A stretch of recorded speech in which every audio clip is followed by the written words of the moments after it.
Yes. तो हाँ बेटा, आवाज आ रही है? बिल्कुल क्लियर कर दें, फिर हम क्लास को स्टार्ट करते हैं। ओके, अब उम्मीद है आवाज, यस। एक बार सभी के कमेंट्स में कर चलते हैं।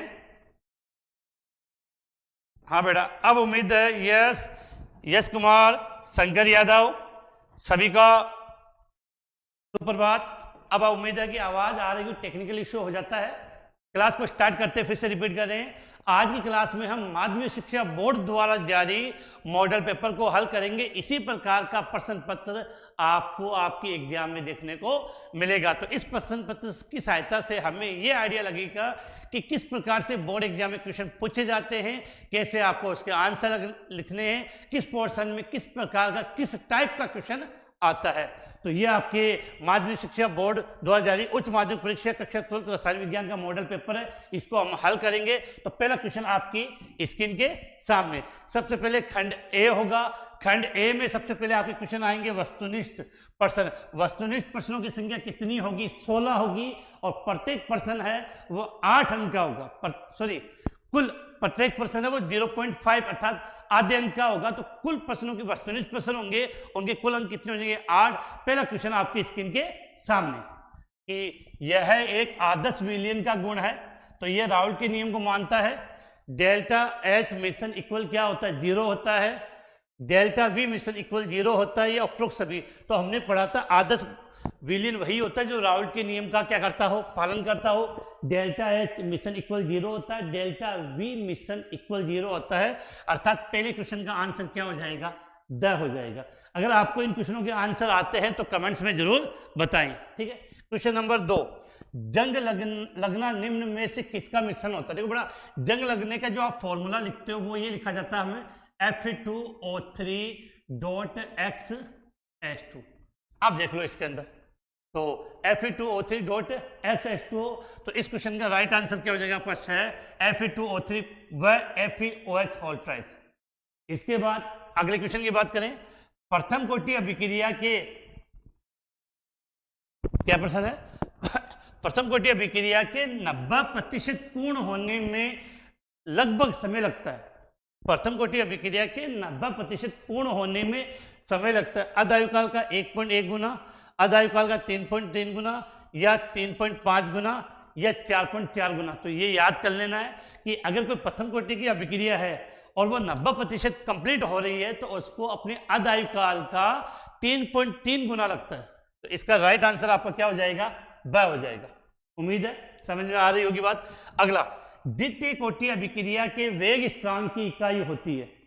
प्रथम कोटि, शून्य कोटि, प्रथम कोटि और द्वितीय कोटि। तो द्वितीय कोटि के लिए हमने लिखा था, क्या था बेटा? अगर याद हो तो mole inverse litre second inverse. अब देख लो ये कौन से मिल रहा है? ये हो गया आपका answer, litre mole inverse second inverse. जैसे जैसे अगला क्वेश्चन, जैसे जैसे परमाणु की संख्या बढ़ती है लेंथेनाइड्स के परमाणु आकार में क्या होती है? लेंथेनाइड्स के परमाणु आकार में वृद्धि होती है। तो लेंथेनाइड्स के परमाणु आकार में वृद्धि नहीं बेटा, क्योंकि लेंथेनाइड संकुचन होता है। वो लेंथेनाइड संकुचन होगा तो आकार में क्या आएगी? कमी आएगी। तो त्रिज्या घटती है। देख लो कहां पे राइट आंसर क्या हो जाए? त्रिज्या घटती है। अगला, EDTA-4 की समन्वय संख्या होती है। EDTA-4 की समन्वय संख्या होती है। तो बेटा ये किस प्रकार का लिगेंड है? आप सभी जानते हो ये हेक्सादंतुक लिगेंड है। कैसा है? हेक्सादंतुक लिगेंड है। और हेक्सादंतुक लिगेंड की समन्वय संख्या कितनी होगी? 6। तो उम्मीद है आपको ये क्वेश्चन आपको बिल्कुल समझ में आए होंगे। बिल्कुल बेटा, आप सभी के आंसर है बिल्कुल सही आ रहे हैं। तो चलते हैं नेक्स्ट पेज पे अगले क्वेश्चनों की तरफ। उससे पहले एक बार आपके सभी के कमेंट्स, यस बेटा, सभी के खुशी शर्मा, प्रभात, सीमा, गुलशन, शंकर, सभी के आंसर बिल्कुल सही है बेटा। इसी प्रकार आप मेहनत करते रहें, बिल्कुल सुधार होगा। अब चलते बेटा नेक्स्ट क्वेश्चन पे। अगला क्वेश्चन आपसे पूछा गया है कि क्लोरोफिल में कौन सा तत्व पाया जाता है? कल की ही क्लास में हमने पढ़ा था। तो क्लोरोफिल में कौन सा तत्व पाया जाता है? तो राइट आंसर क्या हो जाएगा? मैग्नीशियम। लेकिन यहाँ ये पता होना चाहिए, अगर आयरन की बात करें तो वो आपसे पूछेगा किसके बारे में, हीमोग्लोबिन के बारे में बात करेगा। और अगर कोबाल्ट की बात करें तो वो विटामिन B12 में पाया जाता है। तो ये चीजें अपने को पता होनी चाहिए। अगला, डीएनए में क्षार होते हैं, तो डीएनए में दो प्रकार के क्षार होते हैं, एडेनिन और ग्वानिन। एडेनिन, ग्वानिन, थायमिन और साइटोसिन, मतलब दो प्रकार के, एक तो पिरिमिडिन बोलते हो और एक प्यूरिन बोलते हो। तो डीएनए में एडेनिन, ग्वानिन, थायमिन और साइटोसिन होते हैं। तो एडेनिन, ग्वानिन, थायमिन और साइटोसिन, ये राइट आंसर हो जाएगा। अगर आरएनए पूछता तो आरएनए में थायमिन के स्थान पर क्या पाया जाता है, आपका यूरेसिल। यूरेसिल, तो इस क्वेश्चन का राइट आंसर क्या हो जाएगा, आपका ए हो जाएगा। अगला है, निम्न में से कौन सा यौगिक प्रकृति में प्रचुर मात्रा में पाया जाता है। तो आप सभी को पता होगा प्रकृति में प्रचुर मात्रा में कौन सा कंपाउंड पाया जाता है, सेल्यूलोज, जो ग्लूकोज का एक बहुलक है। तो इसका राइट आंसर क्या हो जाएगा, सेल्यूलोज। निम्नलिखित में से कौन सा यौगिक प्रकृति में प्रचुर मात्रा में पाया जाता है, तो राइट आंसर क्या लिखोगे, सेल्यूलोज। इसके बाद हिंसबर्ग अभिकर्मक है, इसका राइट आंसर होता है benzene sulphonyl chloride. Benzene sulphonyl chloride. इसके बाद अगर हम बात करें, बेंजीन डाइएजोनियम क्लोराइड X से अभिक्रिया करके एक रंजक बनाता है। क्या बनाता है, एक रंजक बनाता है। यहाँ X क्या, बेटा देखो, अगर आपको याद हो तो बेंजीन डाइएजोनियम क्लोराइड की आपने युग्मन अभिक्रिया पढ़ी थी। एक तो पढ़ी थी अपने फिनॉल से और एक पढ़ी थी एनिलीन से, दोनों रंजक बनाते हैं। अब फिनॉल वाला तो ऑप्शन है नहीं है यहाँ पे, तो यहाँ ऑप्शन क्या है, एनिलीन। तो इसका राइट आंसर हो जाएगा C6H5NH2। C6H5NH2। थोड़ी सी अपने को स्पीड रखनी पड़ेगी क्योंकि पेपर काफी बड़ा है और हम चाहते हैं कि अपनी इस एक क्लास में पेपर कंप्लीट हो जाए।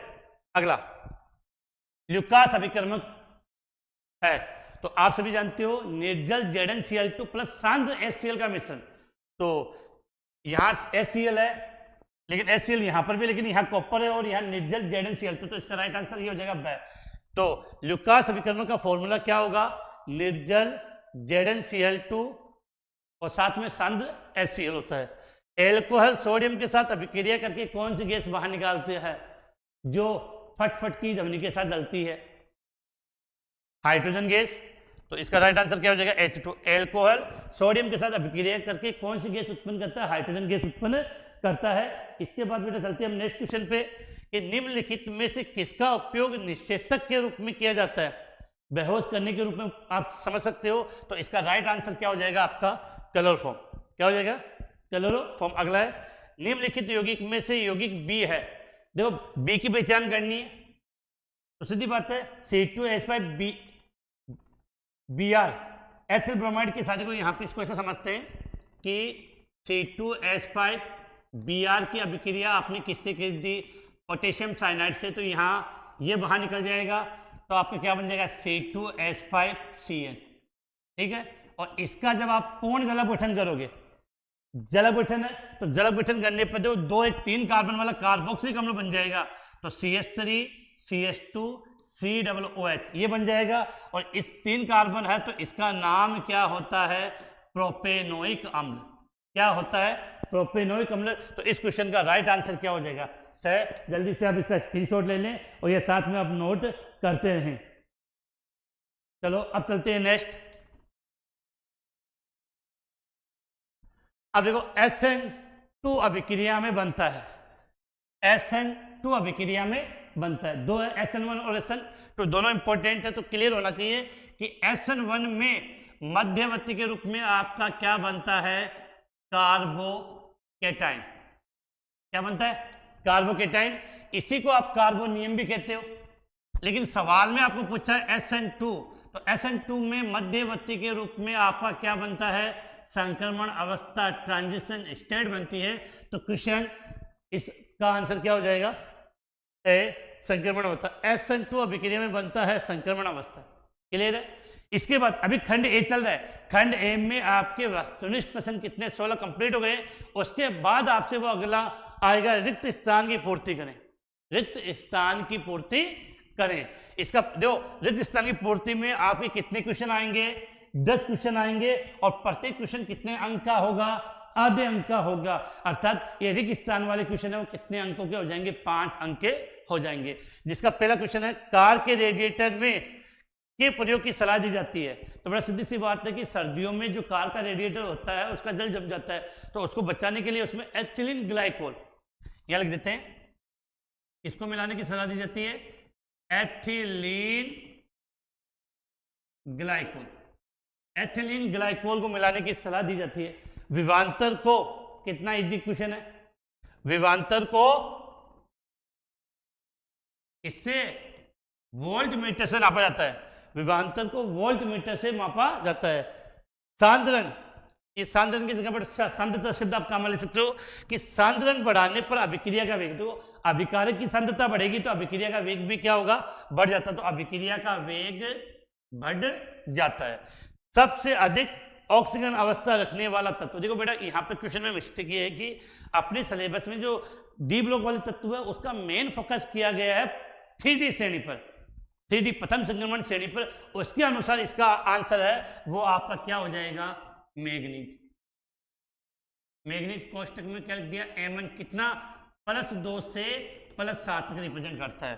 तो सबसे अधिक ऑक्सीजन अवस्था रखने वाले तत्व की बात करें तो मैग्नीज, हम डी ब्लॉक के अकॉर्डिंग कर रहे हैं अन्यथा आंसर गलत हो जाएगा, मैग्नीज +2 से +7 तक। इसके बाद स्क्रीनशॉट, अब देखो अगला कंपाउंड का आपको क्या पूछ रहा है, IUPAC नाम पढ़ा था हमने, देखो कि एमीन कितने 5, तो क्या हो जाएगा आपका पेंटा एमीन, और ONO को आप बोलते हो नाइट्रेटो, और O बंद बना रहा तो O से रिप्रेजेंट कर सकते हो, तो पेंटा एमीन नाइट्राइट्रो O, और किससे जुड़ा हुआ है, कोबाल्ट से, संकुल पर प्लस है तो धनायन है, तो धनायन होता है तो धातु का नाम जैसा है वैसा लिखा जाता है, और कोबाल्ट का यहाँ ऑक्सीजन निकालोगे तो 3 आएगा, तो लिख दिया 18। तो इस कंपाउंड का IUPAC नाम क्या हो गया, पेंटाएमीन नाइट्राइटो कोबाल्ट। अगला, विटामिन ए की कमी से होने वाला रोग, कितना इजी क्वेश्चन है, छोटे छोटे बच्चे इसका आंसर जानते हैं। तो विटामिन ए की कमी से कौन सा रोग होता है आपका, रतौंधी रोग होता है। विटामिन ए की कमी से कौन सा रोग होगा, रतौंधी रोग होता है। एल्कोहल का सामान्य सूत्र, अब कुछ इसको मैसेज देंगे ROH, ये तो बेटा एल्कोहल को रिप्रेजेंट किया जाता है, एल्कोहल को रिप्रेजेंट किया जाता है, आपको लिखना क्या वो समझो, यहाँ पे CnH2n+1OH, ये होता है एल्कोहल का सामान्य सूत्र। क्या होता है, एल्कोहल का सामान्य सूत्र होता है। अगला, एल्किल हैलाइड के साथ Ag2O की अभिक्रिया से बनता है, तो बड़ा इथर का निर्माण होता है। यहाँ पे एल्किल हैलाइड के साथ Ag2O की अभिक्रिया से क्या बनता है, इथर बनता है, तितर नहीं, इथर बनता है। रिएक्शन समझना चाहें तो आप इस प्रकार से लिख सकते हो कि alkyl halide plus AgO Ag, वापिस से एल्किल हैलाइड लिख दिया, यहाँ से AgX, यहाँ से AgX, बाकी बचा उसको जोड़ दो तो ROR प्लस 2AgX, ये आपका क्या बन गया, इथर बन गया। ठीक है, अगला है क्वेश्चन क्या पूछ रहा है, अगला आपसे DDT का पूरा नाम, DDT का पूरा नाम, तो इसका पूरा नाम क्या लिखेंगे, यहाँ पे यहाँ लिख देते हैं कि पीपीडेस डाइक्लोरो डाइफेनिल, पीपीडेस डाइक्लोरो डाइफेनिल ट्राइक्लोरोएथेन, क्या लिखा हमने, पीपीडेस डाइक्लोरो डाइफेनिल ट्राइक्लोरोएथेन। ठीक है, अगला,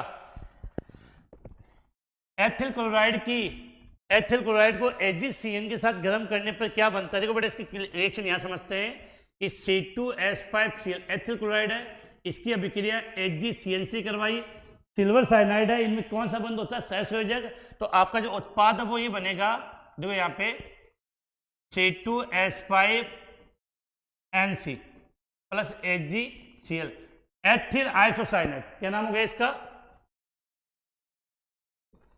एथिल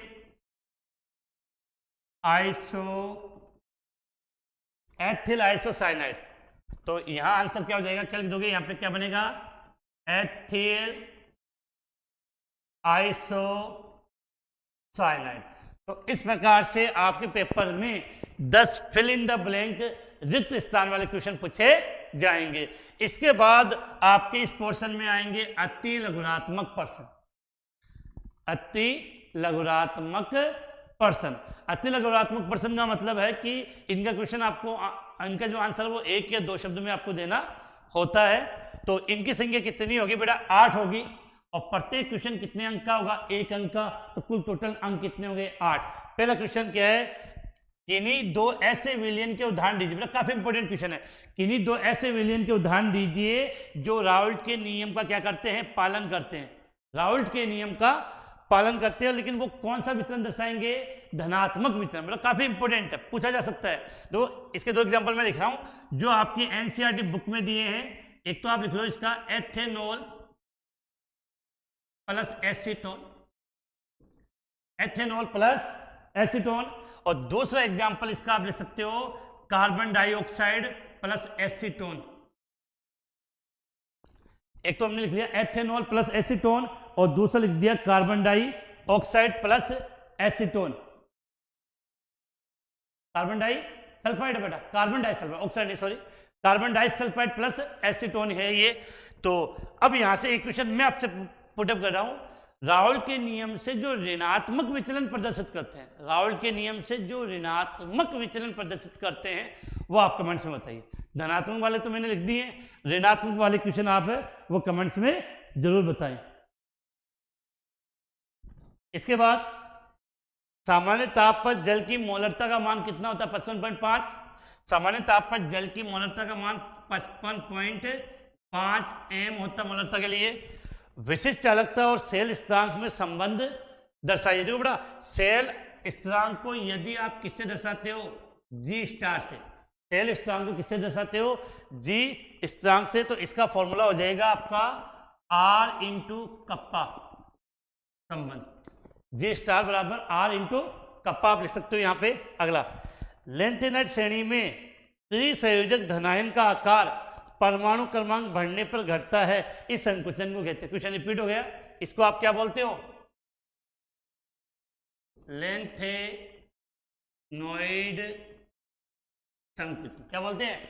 लेंथेनॉइड संकुचन। अगला, NiCO4 में निकिल का ऑक्सीकरण अंक है, तो इसमें जो CO है कैसा लिगेंड है? आपका उदासीन लिगेंड है। कैसा है? उदासीन लिगेंड है। तो इसमें इस Na का ऑक्सीकरण अंक कितना हो जाएगा बेटा? 0, मतलब 0। हीमोग्लोबिन में उपस्थित केंद्रीय परमाणु का नाम अभी बताया था। हीमोग्लोबिन में कौन से धातु होती है? आयरन। तो हीमोग्लोबिन में उपस्थित केंद्रीय परमाणु का नाम क्या लिख दोगे आप? आयरन। कोष्टक में क्या लिख दिया मैंने? Fe। जल्दी से इसका स्क्रीनशॉट लें, फिर हम आगे बात करते हैं। आपकी कमेंट्स पे ध्यान देते हैं। काफी बच्चे हैं जिनका जो कमेंट्स है वो बिल्कुल सही आ रहे हैं। एक बार सबकी बात कर लेते हैं इसमें।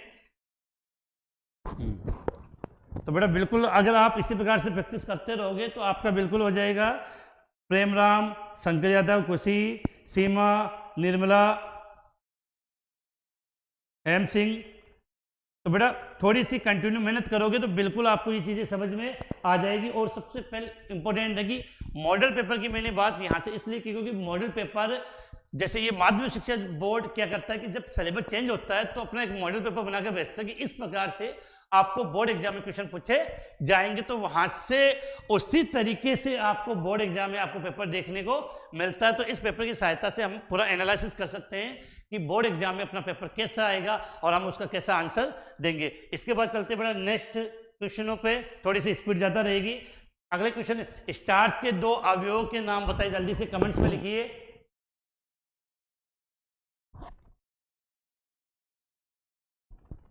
स्टार्च के 2 अवयवों के नाम पूछा है। तो एक तो होता है एमिलोपेक्टिन और एक एमिलोस। तो दोनों अवयव कौन से? एक तो हो जाएगा एमिलोपेक्टिन एवं एमिलोस। तो क्लियर है कि स्टार्च पे 2 अवयवों के नाम बताइए। तो पहला एमिलोपेक्टिन और एमिलोस, दोनों में अंतर का भी क्वेश्चन एग्जाम में पूछा जा सकता है। अगला, निम्नलिखित को क्षारीय सामर्थ्य के बढ़ते हुए क्रम में व्यवस्थित कीजिए। लिखे हुए बेटा एक बात सुना, एमीन की बात करें तो एमीन में अगर एल्किल समूह जुड़ता है, एथिल मेथिल जुड़ेगा तो क्षारीयता बढ़ेगी, और बेंजीन वाले फेनिल अर्थात एरोमेटिक समूह जुड़ेगा तो क्षारीयता में कमी आएगी। तो अगर इन दोनों को हम समझने की कोशिश करें तो इनमें सबसे अधिक क्षारीय ये होता होगा, उसके बाद नंबर 2 पे क्षारीयता इसकी होगी, नंबर 3 पे आपका ये होगा, नंबर 4 पे। अब हमें इनको क्षारीयता के बढ़ते हुए क्रम में लिखना है। बढ़ते हुए क्रम का मतलब जिसकी सबसे ज्यादा होगी वो सबसे लास्ट में आएगा। तो इसको हम कैसे स्टार्ट करेंगे, नंबर 4 वाला यहाँ लिख दो, C6H5 ऑल ट्वाइस NH, इससे ज्यादा इसकी हो जाएगी C6H5NH2, फिर उससे ज्यादा C6H5NCH2, और सबसे ज्यादा आपकी इस CH3NH2 इनके अकॉर्डिंग। तो इस प्रकार से आपका जो खंड ए थे, अब बेटा यहां से एक चीज मैं क्लियर कर दूं आपके, ये बिल्कुल क्लियर होनी चाहिए आपके बात माइंड में कि कहीं हम कुछ गलती ना कर बैठे। तो देखो समझते हैं कि सबसे पहले हम बात करें यहां पे खंड ए। तो खंड ए में पहला प्रश्न आपसे क्या पूछा जाएगा, वस्तुनिष्ठ। इसमें कुछ वस्तुनिष्ठ क्वेश्चन होंगे, ठीक है, ये 1 से 16 तक होंगे, और ये क्वेश्चन नंबर 1 होगा। दूसरे क्वेश्चन में आपको रिक्त स्थान की पूर्ति करें, जिनकी संख्या कितनी होगी, 1 से लेकर 10 क्वेश्चन होंगे इसमें। और तीसरे में आपसे अति लघुतरात्मक प्रश्न होंगे, जिनकी संख्या 1 से कहां तक होगी, 8 तक होगी। तो ये खंड ए में आपसे ये क्वेश्चन बोर्ड एग्जाम में पूछे जाएंगे। इसके बाद आपका खंड ब स्टार्ट होगा, ये बी बोल सकते हो। बी के अंदर सभी क्वेश्चन कैसे होंगे, लघुरात्मक क्वेश्चन होंगे। तो देखो खंड ब प्रश्न कैसे होंगे, लघुरात्मक प्रश्न होंगे, और इसके अंदर कुल 12 क्वेश्चन आएंगे। बिल्कुल पता होना चाहिए कि बोर्ड का पेपर किस प्रकार से आएगा। तो इसके अंदर कुल कितने क्वेश्चन आएंगे, 12 क्वेश्चन आएंगे, और प्रत्येक क्वेश्चन 1.5 अंक का होगा। तो कुल अंक कितने हो गए, 18 का, मतलब थोड़े बड़े क्वेश्चन यहाँ पे आ जाएंगे। तो अब चलते बेटा आगे हम, चलो। तो अब देखो इसमें पहला ही चैप्टर बिलियन वाले चैप्टर से न्यूमेरिकल पूछ लिया। मैंने आपको जब ये चैप्टर पढ़ाया था तब मैंने आपको ये कहा था कि न्यूमेरिकल से डरना नहीं है, न्यूमेरिकल का केवल फॉर्मूला अगर याद कर लोगे तो सवाल हल करने में कोई परेशानी नहीं आएगी। देखो पानी में ग्लिसरॉल फॉर्मूला लिखा हुआ है का 1 बिलियन 50 ग्राम पानी में ग्लिसरॉल को घोल के तैयार किया गया। मतलब सीधी सी बात है कि 50 ग्राम पानी था, उसमें आपने ग्लिसरॉल मिला दिया, ठीक है। तो इस जल का क्वथनांक 100.42 डिग्री सेल्सियस है, नॉर्मली 100 डिग्री होता है, अब 0.42 बढ़ गए हैं यहाँ पे। इस घोल को बनाने के लिए ग्लिसरॉल का कितना द्रव्यमान घोला गया है, मतलब यहाँ पर हमें ग्लिसरॉल के द्रव्यमान की बात करनी है, ग्लिसरॉल के द्रव्यमान ज्ञात करना है। अब विशेष सबसे इंपॉर्टेंट सवाल को पकड़ेंगे कैसे हल करना है।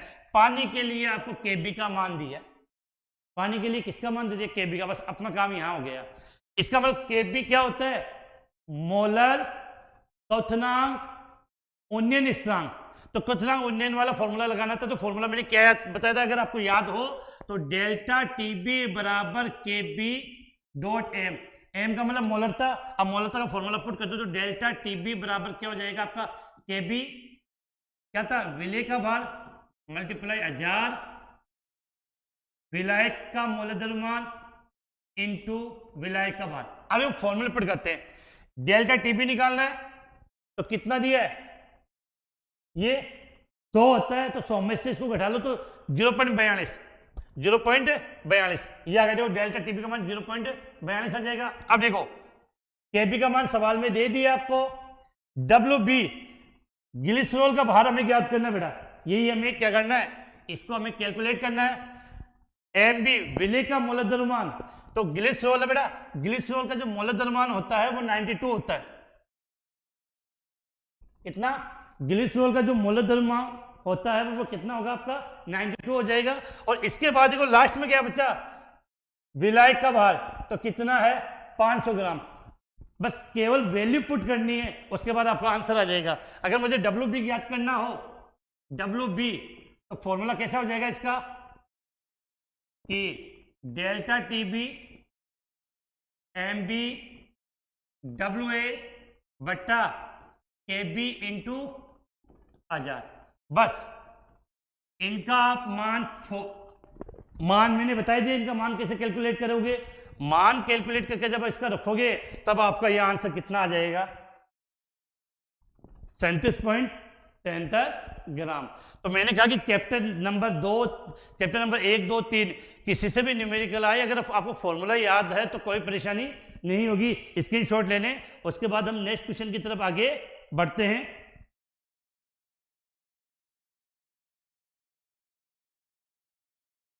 एक बच्चे ने कमेंट्स किया है कि सर मॉडल पेपर में से आए गए, बड़ा ध्यान रखना, माध्यमिक शिक्षा बोर्ड अजमेर ने जो मॉडल पेपर जारी किया है, इस पेपर में से कंफर्म है आपको 2-3 क्वेश्चन तो आपको आपके बोर्ड एग्जाम में भी जरूर देखने को मिलेंगे।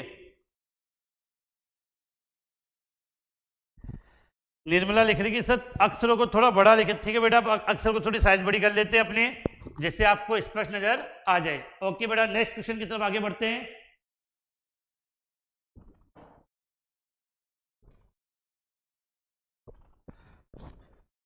थोड़ी साइज बढ़ा देते हैं, ठीक है बेटा।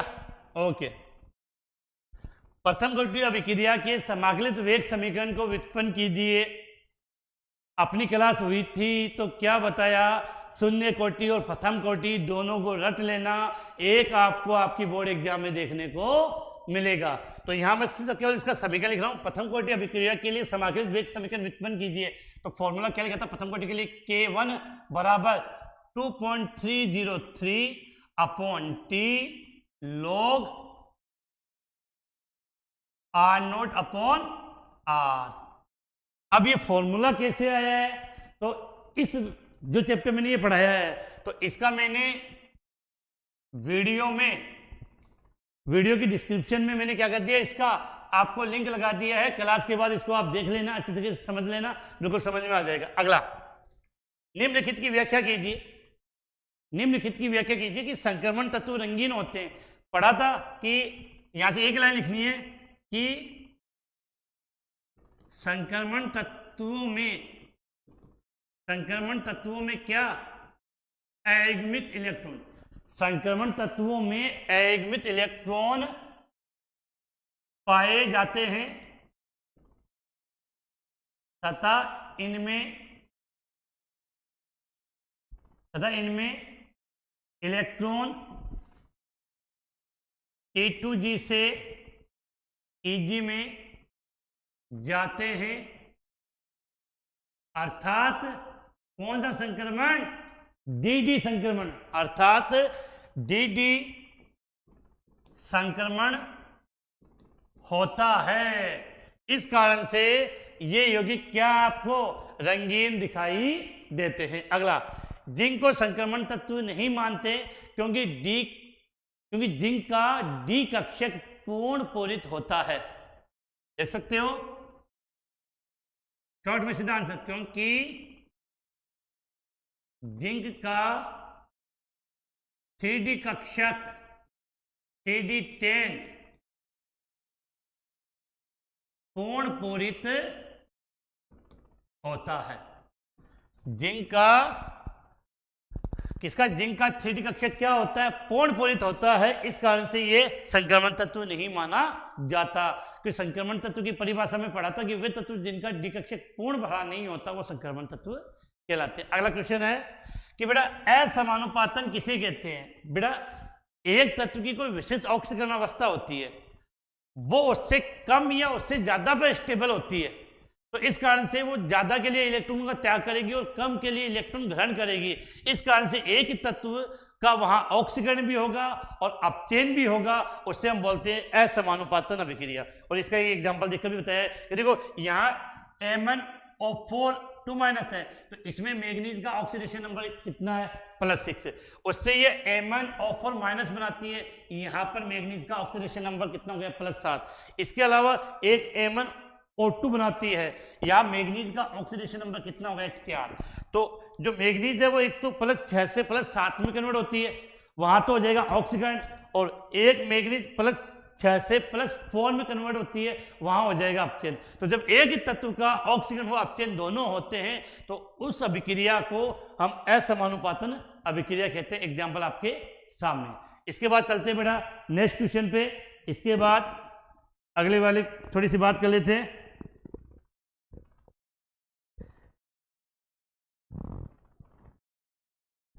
एक बच्चा पूछ रहा है निर्मला कि सर चैप्टर 1 बिलियन वाले चैप्टर से न्यूमेरिकल सॉल्व करवाना एक अलग से वीडियो। बिल्कुल बेटा, ये होने के बाद उसके लिए न्यूमेरिकल का हम अलग से एक फॉर्मूला जरूर लेंगे। मतलब सबसे पहले बात तो आपके माइंड में ये बात क्लियर होनी चाहिए कि किसी भी चैप्टर का केमिस्ट्री में न्यूमेरिकल आए सीधा फॉर्मूला बेस पे आएगा, तो फॉर्मूले आपको याद होने चाहिए। हम एक क्लास जरूर रख लेंगे जिसमें हम न्यूमेरिकलों की बात करेंगे। अब चलते हैं नेक्स्ट क्वेश्चन की तरफ बेटा। अगला संयोजकताबद्ध सिद्धांत। संयोजकताबद्ध सिद्धांत अर्थात वीबीटी के आधार पर किसको समझाना है? COF6 की ऑक्सीजन अवस्था, संक्रमण ज्यामिति व चुंबकीय प्रकृति। बात हुई थी, जो बच्चे बेटा रेगुलर क्लास अटेंड कर रहे हैं उनको पता है अब तक जो पढ़ाया, जो मैंने पढ़ाया है अभी अपने इस जो 45 दिन की क्लास के अंदर मैंने 5 चैप्टर आपको करवा दिए हैं, और 5 चैप्टर से आप कहीं पर भी देख लेना, आपको क्वेश्चन बहुत कम संभावना मिलेगी कि आपका एक भी क्वेश्चन आपको आउट मिल जाए। देखो यहाँ पर हम बात करते हैं COF6 तो बेटा सबसे पहले बात कि इसमें कोबाल्ट का ऑक्सीकरण अंक, कोबाल्ट के किसकी बात कर रहे हैं हम? ऑक्सीकरण अंक की बात कर रहे हैं। तो ऑक्सीकरण अंक कितना होगा? +3। अगला पूछ रहा है इसमें संकरण।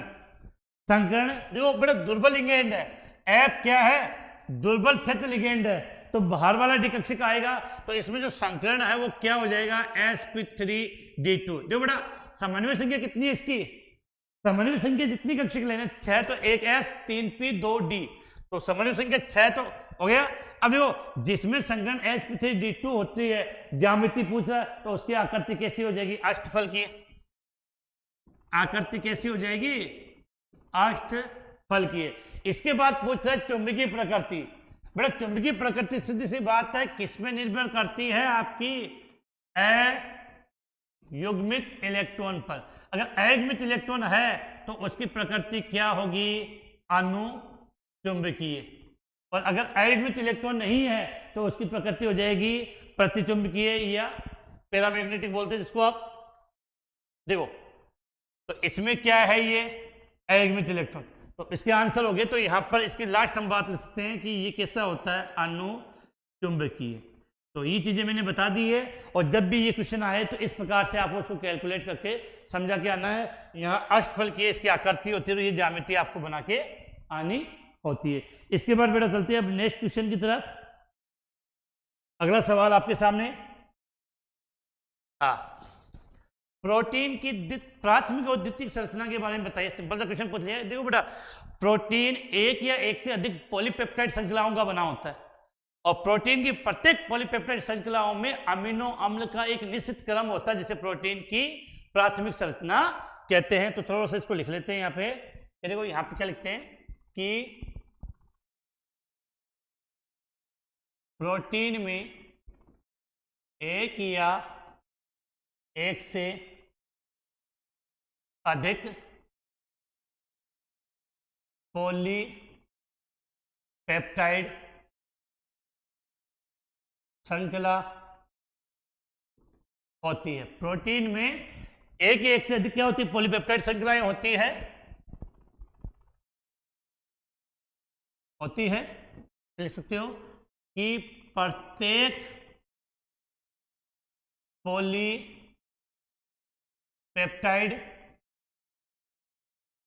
श्रृंखला में एमिनो अम्ल का एक विशिष्ट क्रम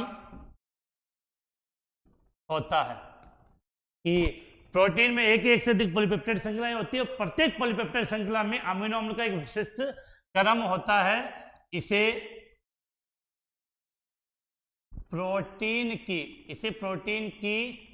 क्या कहते हैं हम? प्राथमिक संरचना कहते हैं। ठीक है, अब ये तो प्राथमिक संरचना।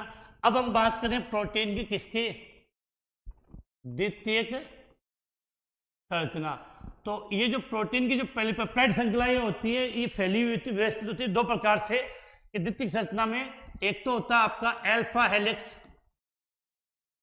एक तो क्या लिखते हो अल्फा हेलिक्स है, और दूसरा बेटा बीटा क्या बोलते हो जल्दी से बता दो कमेंट्स में।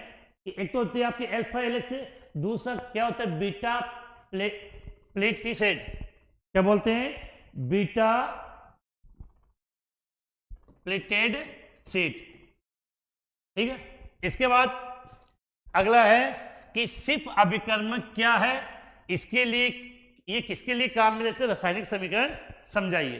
तो बड़ा सिप अभिकर्मक है वो एल्डिहाइड की पहचान के लिए काम में लेते हैं, पहली बात तो क्लियर होना चाहिए। अब सिप अभिकर्मक है क्या, तो वो आप यहां देख लें कि सिप अभिकर्मक रोजेनिलीन हाइड्रोक्लोराइड मजंता रंग या ऑक्सीजन के घेरे लाल रंग के विलयन में SO2 गैस प्रवाहित करने पर रंगहीन विलयन प्राप्त करता है।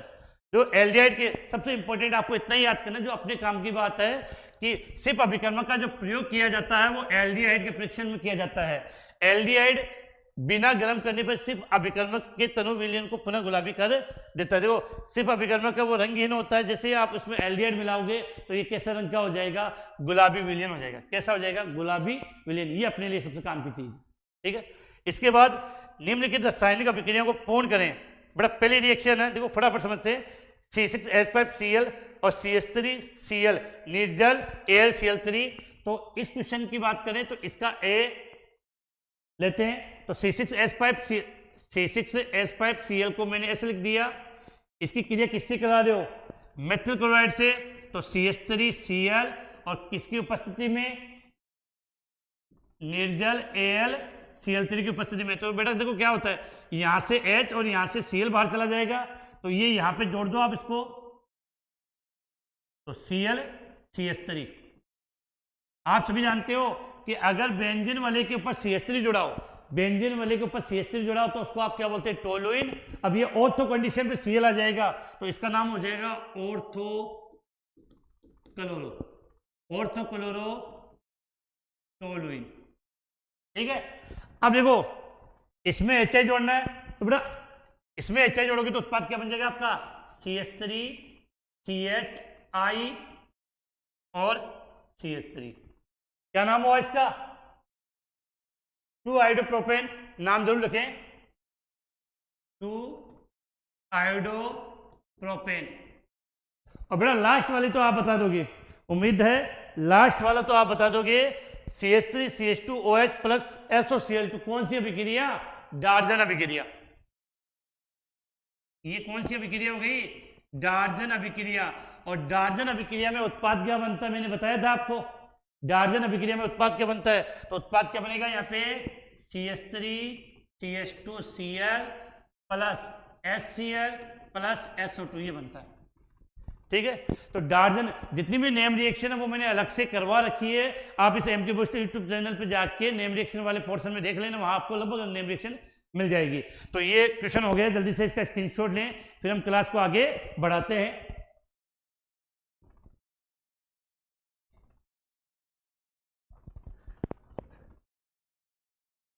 आगे बेटा हाइड्रोबोरेशन ऑक्सीकरण अभिक्रिया से क्या तात्पर्य है।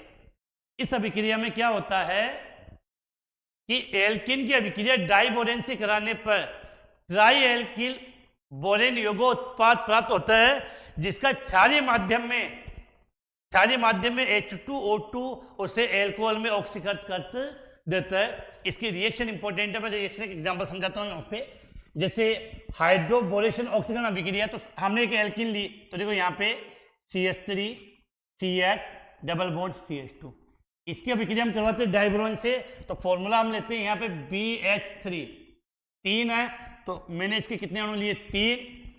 तो कंडीशन क्या होगी, बीच का डबल बॉन्ड टूट जाएगा, तो क्या बन जाएगा, CH3 CH2 CH2 होल ट्राइस कितने हो गए, 3B।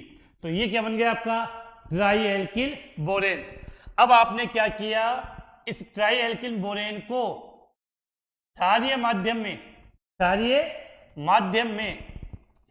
में आपने इसको H2O2 से क्या कर दिया, ऑक्सीकृत कर दिया तो आपका जो उत्पाद बनेगा वो ये बन जाएगा CH3CH2OH, ये तो बन जाएंगे 3 प्लस H3BO3, ये बन जाएगा आपका बोरिक अम्ल।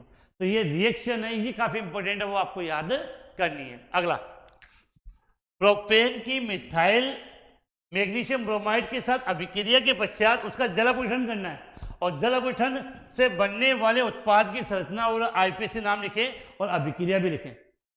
पीछे क्वेश्चन समझते हैं कि प्रोपेनोन है, प्रोपेनोन कीटोन आ गया, प्रोपेनोन की अभिक्रिया मेथिल मैग्नीशियम ब्रोमाइड से। देखो बेटा, प्रोपेनोन का फॉर्मूला क्या होता है? CH3C+O CH3, इसको आप क्या बोलते हो? प्रोपेनोन, और नॉर्मली भाषा में हम इसको बोल देते हैं एसीटोन। इसको बेटा लिखने के तरीके पे ही अपनी अभिक्रिया कंप्लीट हो जाएगी। देखो समझो कैसे, इसको मैं ऐसे लिख रहा हूं CH3C+O, एक ही बात है, इसको मैंने ऐसे लिख दिया।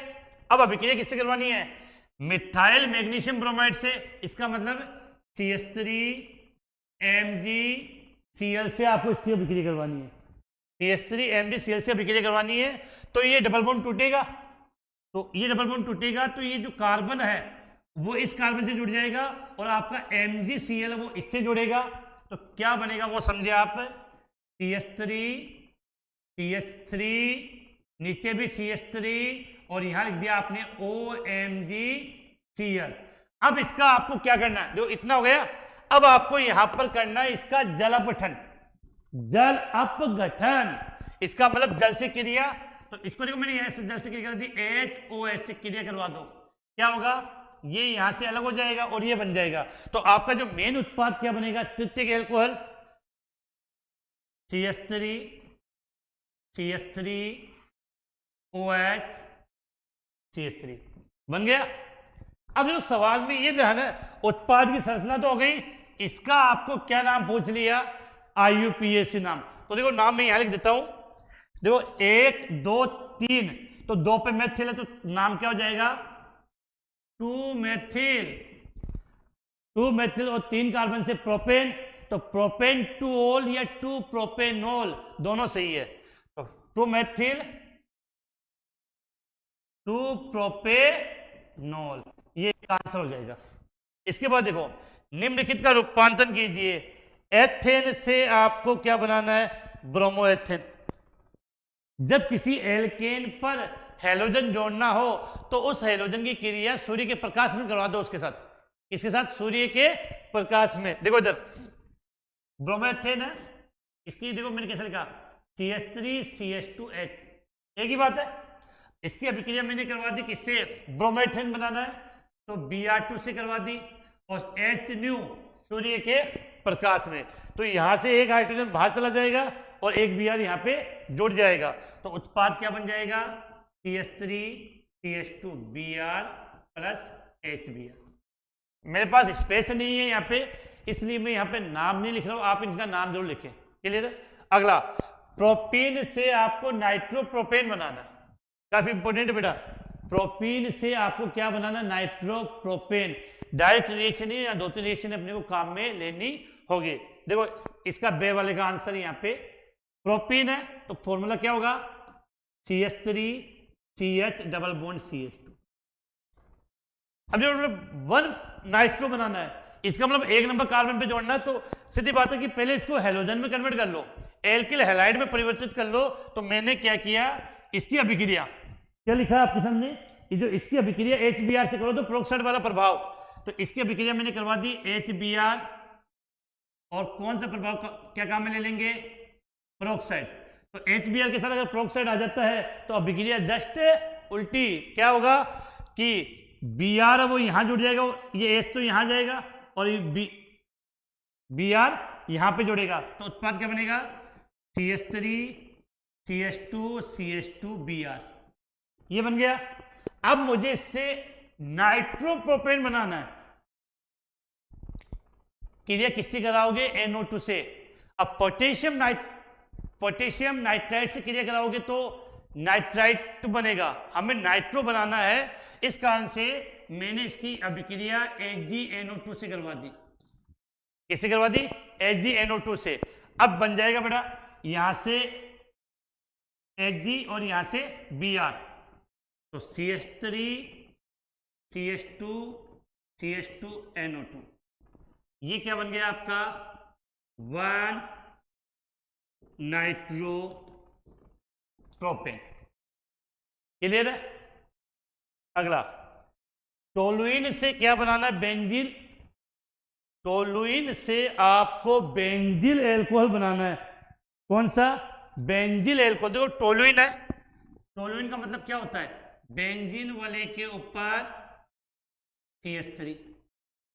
अब देखो सीधा तो बनेगा नहीं, तो पहले इसको हेलोजन में कन्वर्ट करें।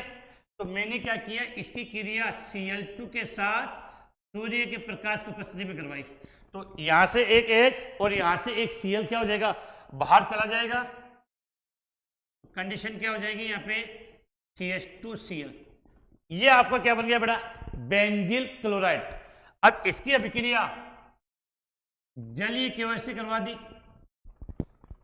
तो सीधी सी बात है KCl क्या हो जाएगा? यहां से बाहर चला जाएगा, तो आपका उत्पाद ये बन जाएगा CH2OH, और इसको आप क्या बोलते हो? बेंजील एल्कोहल। तो बेटा ये रिएक्शन में फटाफट लिख रहा हूं, जब हम अब जस्ट अपनी ऑर्गेनिक केमिस्ट्री स्टार्ट होगी तो हम सबके बारे में डिटेल से बात करेंगे। ठीक है, इसका स्क्रीनशॉट ले लें कि काफी इंपॉर्टेंट रिएक्शन है बेटा ये। ओके, इसके बाद योगेश प्रश्न पूछ रहा है कि सर जैव अणु वाले चैप्टर के इंपॉर्टेंट क्वेश्चन कौन से हैं? तो बेटा अब हम नेक्स्ट चैप्टर है वो जैव अणु वाला चैप्टर ही स्टार्ट करेंगे। इसके बाद जो चैप्टर स्टार्ट करेंगे वो जैव अणु वाला चैप्टर करेंगे, और उसमें सब हो जाएगा। सर मैंने आपको पेपर भेजा था, उसका सॉल्यूशन दे देना प्लीज, बहुत जरूरी है। बेटा क्या होता है कि कुछ बच्चे ऐसे होते हैं, कोचिंग जाते हैं, कोचिंग में उनको कुछ सवाल देते हैं और वो मेरे पास दरअसल इसको आप हल करके भेज दो। मेरी इतनी जिम्मेदारी है कि आपको कोई क्वेश्चन नहीं आता है वो मैं आपको बता सकता हूँ, बाकी पेपर आपको हल करना, क्योंकि मेरे पास कभी बच्चे पेपर भेजते हैं तो सब बच्चों का पेपर हल करवाना पॉसिबिलिटी नहीं है। हाँ, आपको कोई एक दो क्वेश्चन नहीं आए तो उसकी जिम्मेदारी मेरी है, आप मुझे व्हाट्सएप पे भेजिए, मैं उसका आंसर आपको जरूर बताऊंगा। तो उम्मीद है। अब चलते बेटा नेक्स्ट क्वेश्चन पे आगे। हाँ बेटा फटाफट लें, थोड़ा टाइम हो रहा है। एक अभिक्रिया के वेग स्थिरांक की इकाई अभिक्रिया वेग के समान है तो अभिक्रिया की कोटि क्या है? देखो बेटा सबसे पहले आपके माइंड में ये बात क्लियर होनी चाहिए कि अभिक्रिया वेग की हम बात करें, अभिक्रिया वेग की हम बात करते हैं, तो देखो बेटा अभिक्रिया के वेग की इकाई क्या होती है? बताया था मैंने, अभिक्रिया के वेग की इकाई होती है mole litre inverse second inverse. ये किसकी इकाई है? अभिक्रिया के वेग की। और यही इकाई क्या होती है? शून्य कोटि अभिक्रिया की। अगला ये तो पूछ रहे हैं कि एक अभिक्रिया के वेग स्थिरांक की इकाई अभिक्रिया के वेग के समान है तो अभिक्रिया की कोटि क्या होगी? तो इसका राइट आंसर आप क्या लिख रहे होगे? वो अभिक्रिया क्या होगी? शून्य कोटि की, क्योंकि शून्य कोटि अभिक्रिया के वेग नियतांक की भी इकाई यही होती है। अगला अभिक्रिया 2NO + O2 से 2NO2 के लिए वेग स्थिरांक की इकाई ज्ञात कीजिए। देखो बड़ा सबसे बड़ी बात तो है कि इस सवाल में आपको अभिक्रिया की कोटि नहीं दी है, और जब हम किसी इस प्रकार के सवाल कैलकुलेट करते हो और हमें अभिक्रिया की कोटि नहीं दी है तो हमें इसी का अकॉर्डिंग इसको ज्ञात करना पड़ेगा। तो यहाँ अभिक्रिया का वेग R बराबर क्या होगा? K, NO कितना दिया है? 2, और O2 कितना? 1, तो 2 + 1 3, तो इसमें अभिक्रिया की कोटि कितनी हो जाएगी बेटा? 3। और तृतीय कोटि अभिक्रिया के लिए उसके वेग स्थिरांक K3 का मान ज्ञात करना है, तो इसकी इकाई वो होगी, वो नोट कर लेना आप, मोल -2 स्क्वायर और सेकेंड इनवर्स, ये हो जाएगी बेटा। अगर इसके अकॉर्डिंग हम इसको हल करेंगे तो इसकी इकाई ये होगी तृतीय कोटि के लिए। अभिक्रिया की कोटि हम क्या मान रहे हैं? ये अभिक्रिया हम कौन सी कोटि की माने? तृतीय कोटि की अभिक्रिया। तो तृतीय कोटि के लिए इसका मान मोल की पावर -2 लीटर स्क्वायर और सेकेंड इनवर्स हो जाएगा। इसके बाद बेटा चलते हैं कि छद्म एकाणुक अभिक्रिया का, मैंने आपको छद्म प्रथम कोटि अभिक्रिया पढ़ाई थी, उसके 2 एग्जाम्पल दिखाए थे। एक तो इच्छु शर्करा का प्रतिलोमन और दूसरा एसिटिक एस्टर का अम्लीय जल अपघटन। दोनों छद्म प्रथम कोटि अभिक्रिया उदाहरण नहीं है, छद्म एकाणुक अभिक्रिया के उदाहरण है। कोई सा एक लिख सकते हो। तो यहां पर हम बेटा वो ले लेते हैं इच्छु शर्करा का प्रतिलोमन। बेटा इच्छु शर्करा को क्या बोलते हो आप? सुक्रोज। सुक्रोज का फॉर्मूला क्या था? C12H22O11। इसका आपने क्या किया? जल अपघटन, ये अम्लीय माध्यम होता है इसके लिए, तो क्या बन जाएगा आपका? C6H12O6 plus C6H12O6। ठीक है, ये इसका एग्जाम्पल हो गया। अब बेटा इसके लिए जब भी आप ये करो, देखो ये सवाल तो यहाँ कंप्लीट हो गया। अब इसके लिए ये जरूर लिख देना आप आगे लास्ट में कि R बराबर K C12H22O11 1H2O0। ठीक है, तो इसी से पता चलती है कि अभिक्रिया की अनुसंख्यता 2 है, लेकिन उसकी कोटि प्रथम है। अगला तो पहला क्वेश्चन हो गया। इसके अथवा में क्वेश्चन। अब बेटा यहां से आपने एक बात नोट नहीं की हमने, प्रश्न नंबर जो 16 होते हैं वहां से आपके दीर्घ उत्तरी क्वेश्चन स्टार्ट हो जाते हैं और वहां आपको प्रत्येक क्वेश्चन में अथवा वाला ऑप्शन जरूर मिलता है। इसके बाद जो बेटा आगे एक अभिक्रिया ए के प्रति द्वितीय कोटि और बी के प्रति प्रथम कोटि है, तो अवकलन वेग समीकरण लिखें। तो क्या हो जाएगा? R बराबर K, ए के प्रति क्या है? द्वितीय कोटि और बी के प्रति प्रथम कोटि। तो ये इसका हो गया अवकलन वेग समीकरण। R बराबर K A की पावर 2 B 1। ठीक है, ए की सांद्रता 3 गुनी करने पर अभिक्रिया का वेग क्या प्रभाव पड़ेगा? तो बेटा इसमें ए की सांद्रता देखो, R बराबर K, ए की सांद्रता 3 गुनी करें B1। ठीक है, तो 3 गुनी करेंगे तो 3 गुना 3 का स्क्वायर 9। तो यहां पर लिख देना अभिक्रिया का वेग 9 गुना बढ़ जाएगा, क्योंकि 3 का स्क्वायर क्या होगा? 9। तो अभिक्रिया का वेग कितना गुना बढ़ जाएगा? 9 गुना। अब देखो ए तथा बी दोनों की सांद्रता को दुगुनी करने पर अभिक्रिया के वेग पर क्या प्रभाव पड़ेगा? तो इसका आंसर यहां देखो, R बराबर K, ए की सांद्रता कितनी करना है? दुगुनी, और बी की भी दुगुनी, अर्थात 2 गुना करना है। तो ये हो जाएगा आपका, कैलकुलेट कर लो। R बराबर 2 का स्क्वायर 4 और ये भी 2 बाहर आ गया, तो 4 दूनी 8। तो 8 K ए का स्क्वायर B। तो इसका मतलब अभिक्रिया का वेग 8 गुना बढ़ जाएगा। अभिक्रिया का वेग कितना गुना बढ़ जाएगा? 8 गुना बढ़ जाएगा। तो उम्मीद है आपको ये आंसर समझ में आ गए होंगे। इसके बाद चलते बड़ा अपने नेक्स्ट क्वेश्चन की तरफ। बड़ा थोड़ी सी स्पीड रखोगे तभी अपनी क्लास हो पाएगी, अन्यथा टॉपिक काफी है, हो नहीं पाएगा। इसके बाद चलते बड़ा नेक्स्ट क्वेश्चन की तरफ। अब देखो एथेनॉल का क्वथनांक मेथोक्सीमेथेन से उच्च होता है, क्यों? एक सिंपल से लाइन में इसका आंसर होता है, क्योंकि एथेनॉल के अणुओं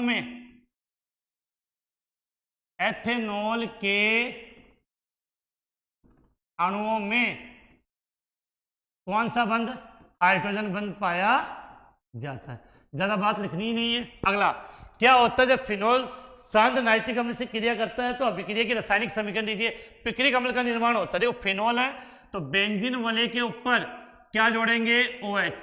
अभिक्रिया किससे कराओगे? सांद्र नाइट्रिक अम्ल का मतलब HNO3 से। तो आपका उत्पाद क्या बनेगा? ये कंडीशन है OH।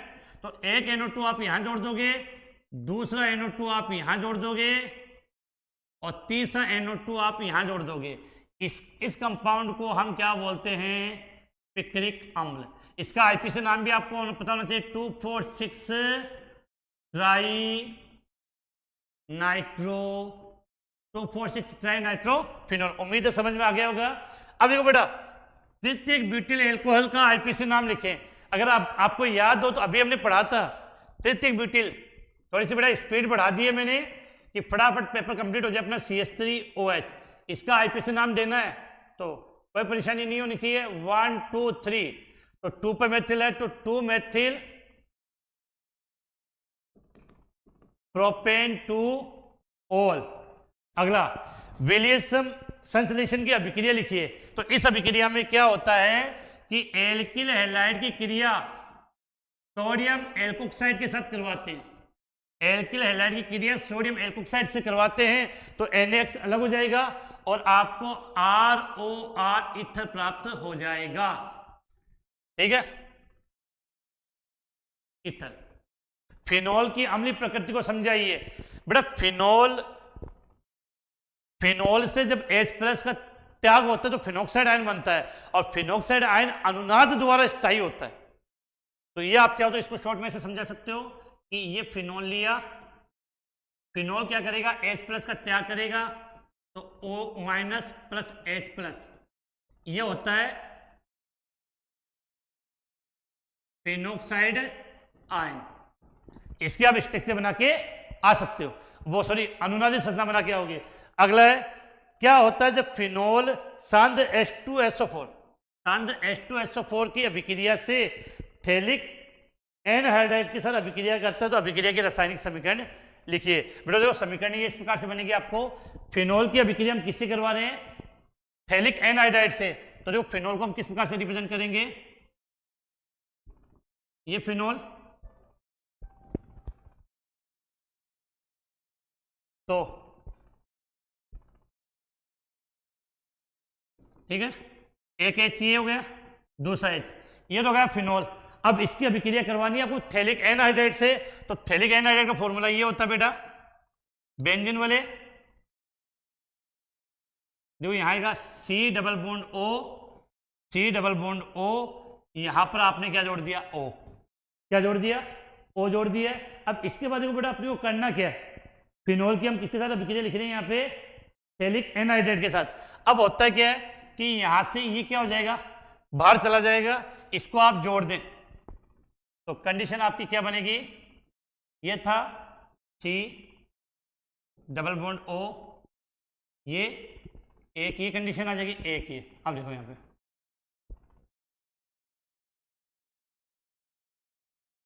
ये इसके साथ जुड़ जाएगा, ये OH OH, इसको आप क्या बोलते हो, फिनोप्थेलिन। ये आपके समीकरण हो जाएगी जो मैंने लिख दी, स्क्रीनशॉट ले लें जल्दी से। इसके बाद बेटा नेक्स्ट क्वेश्चन में चलते हैं अपने। अगला निबंधात्मक क्वेश्चन है बेटा, अपने पेपर के अंदर दो बड़े क्वेश्चन आएंगे निबंधात्मक में, क्वेश्चन नंबर 19 और क्वेश्चन नंबर 20। क्वेश्चन नंबर 19 तो आएगा एल्डिहाइड कीटोन से, तो इसमें एक पहला क्वेश्चन पूछा है कि टोलेन परीक्षण किस समूह की पहचान के लिए उपयोग होता है। तो बेटा टोलेन परीक्षण से हम कार्बोनिल समूह की पहचान करते हैं, किसकी, टोलेन परीक्षण से। एल्डिहाइड समूह में भी आप विशेष बात कर सकते हो कि कार्बोनिल समूह की पहचान के लिए या एल्डिहाइड समूह की पहचान के लिए हम इसका प्रयोग करते हैं। और टोलेन अभिकर्मक का फॉर्मूला क्या होता है, अमोनियम सिल्वर नाइट्रेट, और यहाँ रिएक्शन समझा दिया आपको। अगला क्लीमिंसन अपचयन और वोल्फ किस्नर अपचयन में कोई अंतर, इनमें बेटा जो अभिकारक काम में लेते हैं वो अंतर है। तो देखो यहां साफ दे रखा है कि क्लीमिंसन अपचयन अभिक्रिया में जिंक अम्लगम और सांद्र HCl काम में लेते हैं, जबकि वोल्फ किस्नर अपचयन अभिक्रिया में हाइड्रोजन व एथिलीन ग्लाइकोल का प्रयोग किया जाता है।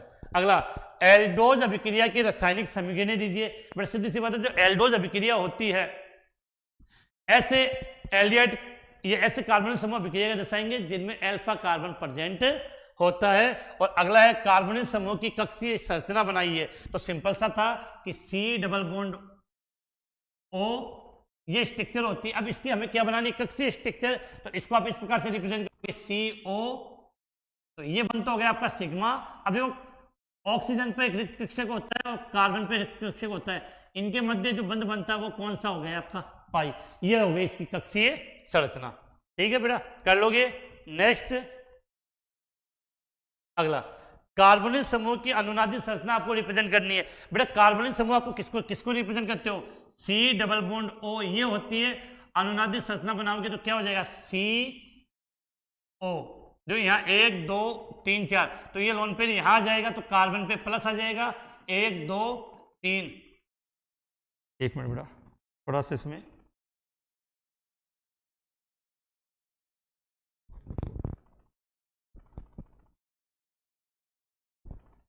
ठीक है बेटा, लास्ट में थोड़ी सी स्पीड बढ़ा लिया, नहीं तो क्वेश्चन नहीं होंगे। गिरनार अभिकर्मक से कार्बोक्सिलिक अम्ल बनाने के रासायनिक समीकरण लिखिए।